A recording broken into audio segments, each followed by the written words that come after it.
बर्तमान देखो प्रधानमंत्री फसल बीमा योजना को नहीं गोटे बहुत बड़ अपडेट आई वर्ष आपने प्रधानमंत्री फसल बीमा योजना केवेठारु आवेदन करेंगे एवं क्यों कंपानी क्यों जिला को नहीं सहित चाषी भाई मैंने क्यों फसल केते टंका पाइपर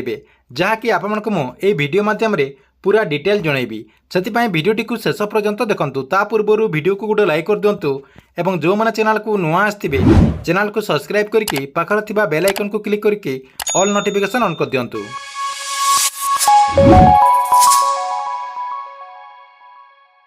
वर्तमान देखो प्रधानमंत्री फसल बीमा योजना को नहीं बहुत बड़ा गोटे अपडेट सामना को आछि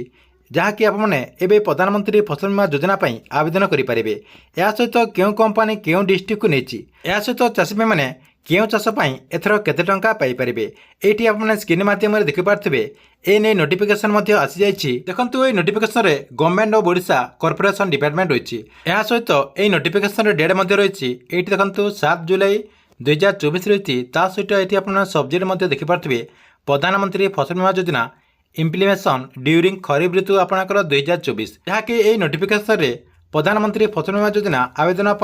जहाँकि पूरा गाइडलाइन रही। देखो मेनली आपको जहाँ दरकार आपको मुझे कहीदे प्रथम देखो आपण डिस्ट्रिक्ट को एथर क्यों कंपानी नहीं क्यों कंपानी रे आपने प्रधानमंत्री फसल बीमा योजना आवेदन करेंगे जहाँकि ओडिशार सबू डिस्ट्रिक्ट लिस्ट रही ये आपने स्क्रीन मध्यम देखिपारे ओडिशार देखो सबू डिस्ट्रिक्ट ये लिस्ट रही। प्रथम देखो AIC of India limited AIC of India limited क्यों क्यों डिस्ट्रिक्ट को नहीं देखो मयूरभंज नवरंगपुर केन्द्रापड़ा देवगढ़ ता सहित नेक्स्ट रही रिलायंस जीआईसी लिमिटेड गंजाम कलाहांडी सुवर्णपुर पुरी नहीं ता सहित देखो रिलायंस जीआईसी जहाँकि बरगढ़ भद्रक गजपति जाजपुर जगतसिंहपुर या सहित एसबीआई जीआईसी लिमिटेड रही सुंदरगढ़ संबलपुर कोरापुट नुआपड़ा कंधमाल ता सहित बौद्ध डिस्ट्रिक्ट को नहीं। नेक्स्ट रही देखो एसबीआई जीआईसी ये आपंकर बलांगीर बालेश्वर मालकानगिरी नयागढ़ ढेंकानाल या सहित लास्ट आप देखिपारे future general Indian insurance company जहाँकि आपंकर डिस्ट्रिक्ट रही केन्दुझर कटक खोर्धा रायगड़ा अनुगुल और झारसुगुड़ा यही सब डिस्ट्रिक्ट यही सब कंपानी नहीं। नेक्स्ट रही आपने क्यों फसल केते टंका पाइपर ये आपने स्क्रीन मध्यम देखिपारे ए नहीं गोटे लिस्ट जारी कर जहाँकि पर हेक्टर केते टंका दिज्व। प्रथम देखो धान रही जहाँकि पेड़ी लिखाई देखो ये आपंकर रेनफेड एरिया 75,000 टंका मिल ता सहित इरिगेटेड एरिया रे जहाँकि 87,500 टंका मिल ता सहित ग्राउंडनट जहाँकि आपंकर चीनाबादाम 70,000 रही जहाँकि आपंकर रेनफेड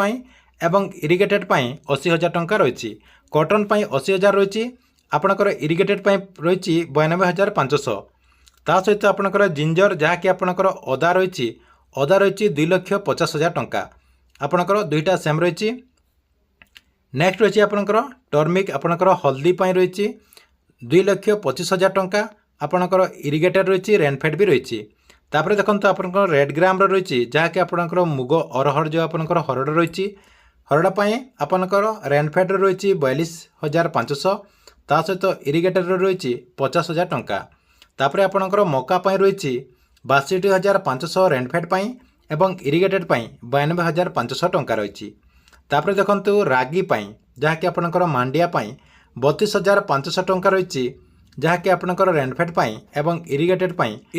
जहाँकि 35,000 टंका रही। एथिले आपंकर पूरा लिस्ट रही जहाँकि आपने ए लिस्ट को देखिकी पूरा डिटेल जानीपारे। ता सहित आप समस्ते भावुवे प्रधानमंत्री फसल बीमा योजना आपने केवेठारु आवेदन करेंगे। देखो जानवाक मिली खूब शीघ्र आवेदन प्रक्रिया आरंभ हो जहाँकि डिस्ट्रिक्ट वाइज ये आवेदन प्रक्रिया आरंभ होतरा डिस्ट्रिक्ट रे वर्तमान आरंभ हो गलानी आपण डिस्ट्रिक्ट रे भी कम दिन भितर आवेदन आरंभ हो जहाँकि 14 तारिख रु 15 तारिख भितर यही प्रक्रिया आरंभ हो आपने आवेदन करेंगे। से आपण पाखे जो सीएससी सेंटर रही से सीएससी सेंटर सहित आपने जोगाजोग करूँ जहाँकि जो दिन आपंकर आवेदन प्रक्रिया आरंभ हो दिन जाकि आपने आवेदन करेंगे।